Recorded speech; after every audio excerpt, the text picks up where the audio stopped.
Amen.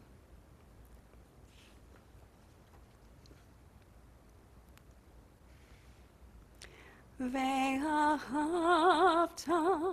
לרעך כמוך, לרעך כמוך, כמוך. A few months ago, Ben, Noah, and I went out to dinner for the first time as a family of 3. While at dinner, Noah was making eyes and smiling at a couple at the table behind us. They asked about Noah and her age, and the couple shared that they had a kid in college and a kid who was 12 years old. And they shared how they missed that young age. And we spoke briefly with them a few times throughout the meal. They left the restaurant, smiled at us, and as they walked out said, "God bless." After they left, we tried to pay, and the owner came over and told us the couple had paid for our meal. I started crying that time too. I started crying out of the pure act of kindness from a stranger.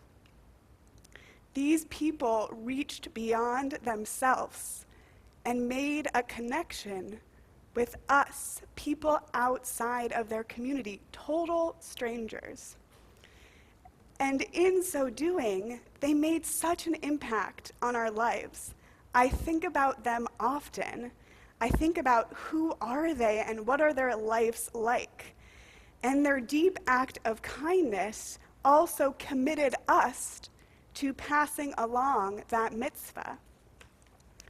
This family started a chain of reaction, of reaching outside of our community, reaching out to our neighbors, reaching out beyond ourselves to do an act of truly selfless kindness. ואהבת לרעך כמוך, לרעך כמוך,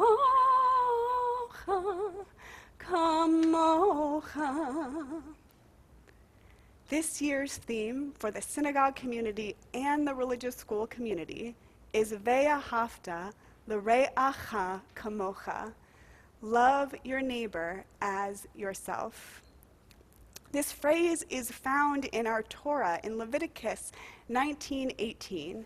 Lo tikom velo titor et b'nei amecha ve'ahavata l're'acha kamocha. Ani Adonai. You shall not take vengeance or bear a grudge against members of your people. Love your friend or your fellow as yourself. I am Adonai, your God. Now, taken in historical context, it is argued that this phrase originally was only applied to fellow Israelites. However, this phrase has become the basis of Jewish practice, and it stretches far beyond just the Israelites treating fellow Israelites like they would want to be treated. Love your neighbor as yourself is the basis for a central principle known as the Golden Rule, or the concept of treating others as one would want to be treated themselves. This phrase has been studied and grappled with for centuries, and there has been a lot of commentary written about it. The phrase and the moral concept has become a part of Christian practices as well.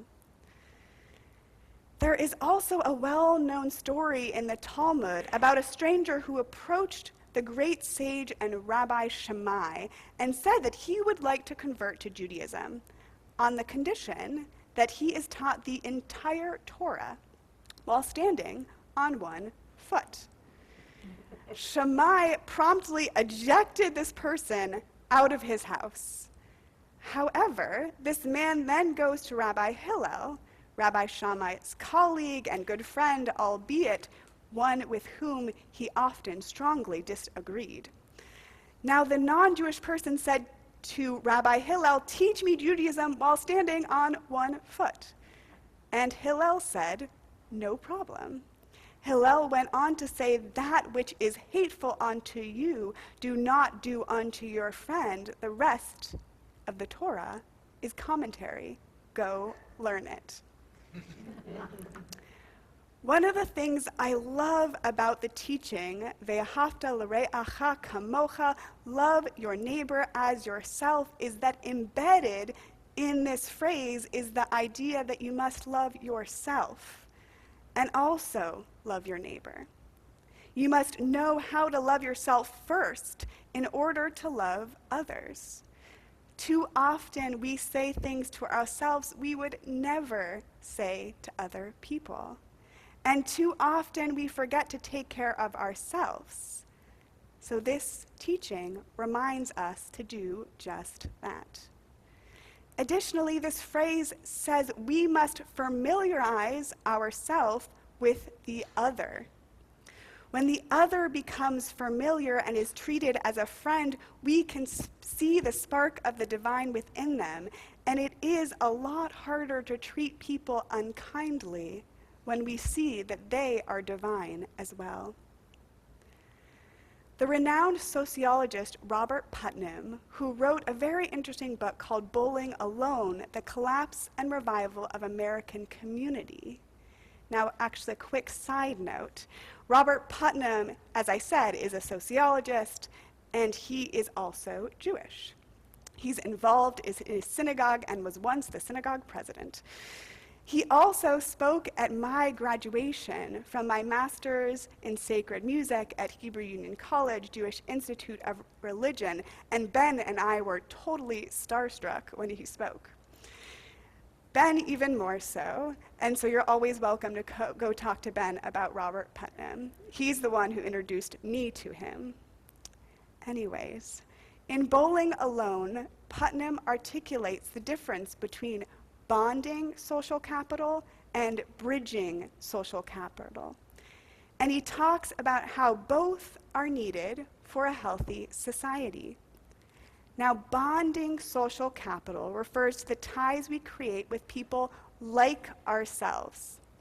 These are relationships and networks among close-knit groups such as family, friends, and people we share similar backgrounds to and experiences. The UJC is an example of bonding social capital. Now, bridging social capital, on the other hand, refers to ties with people different from ourselves. These are relationships and networks that connect different people from different groups.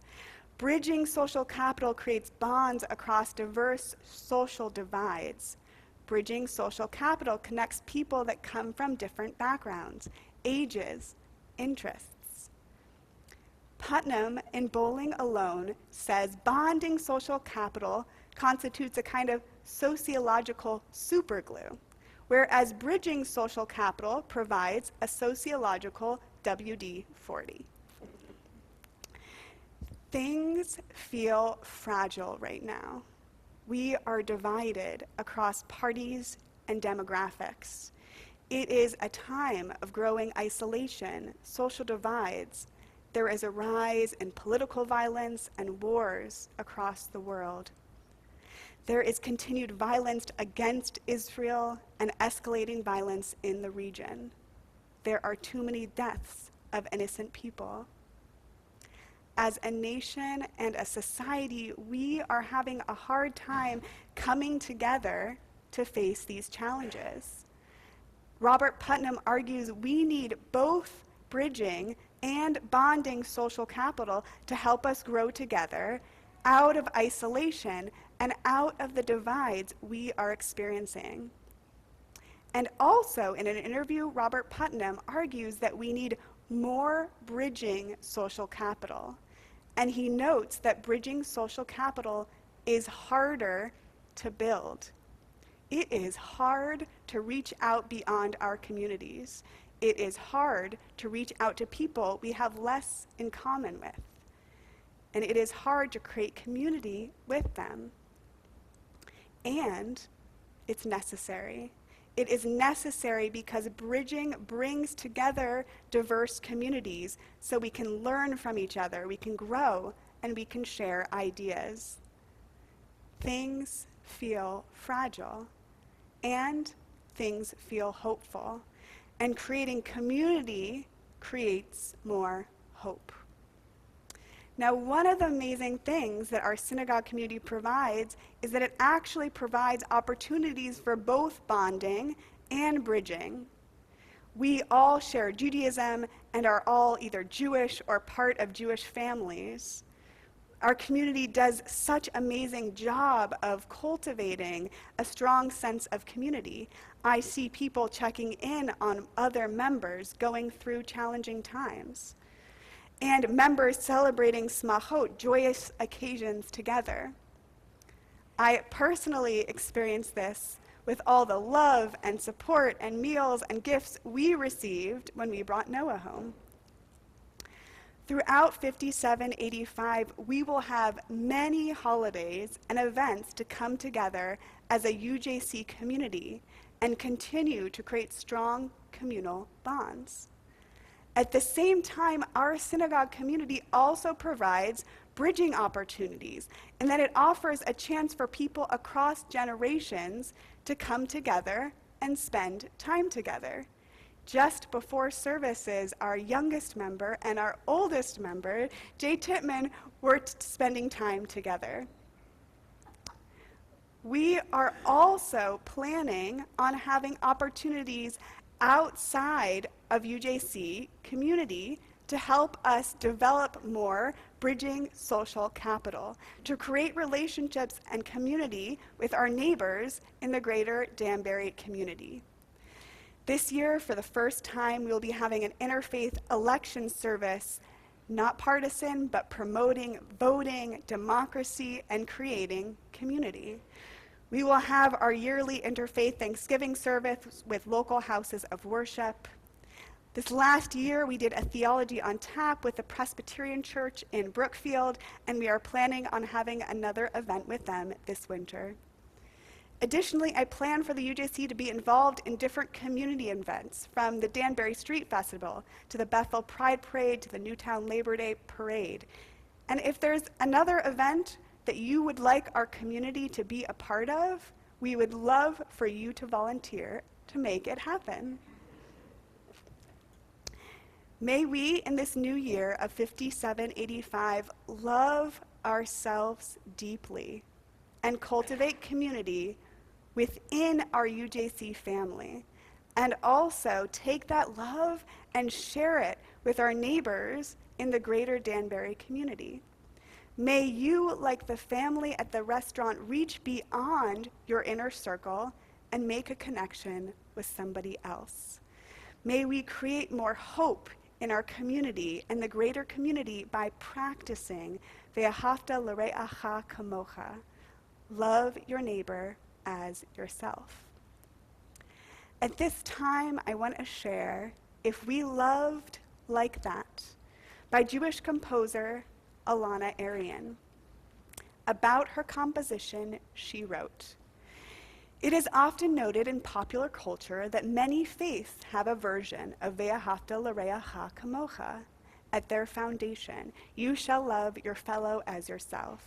Or, as Rabbi Cosgrove once expanded, you shall love your neighbor as they would wish to be loved."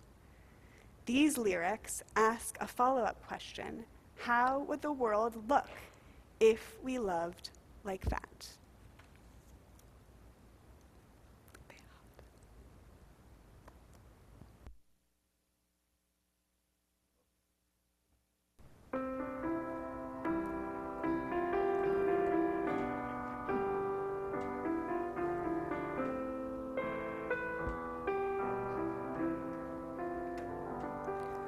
Ve'ahavta l're'acha kamocha, l're'acha kamocha, kamocha. ואהבת לרעך כמוך, לרעך כמוך, כמוך. How would the world look? How might our day be brighter? How could the heart feel? How might the lands get wider if we loved like that?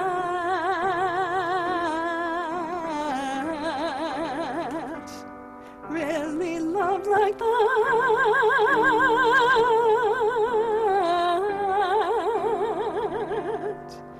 ואהבת לרעך כמוך, לרעך כמוך, כמוך.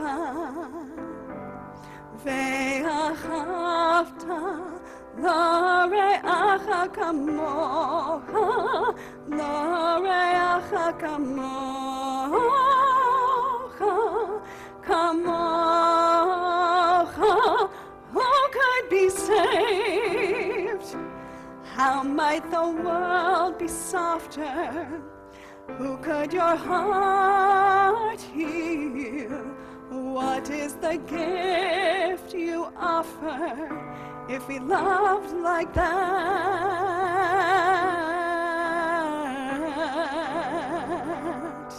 Really loved like that.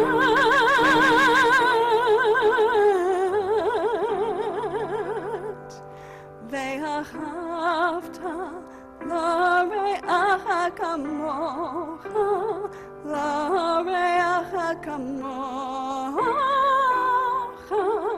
כמוך.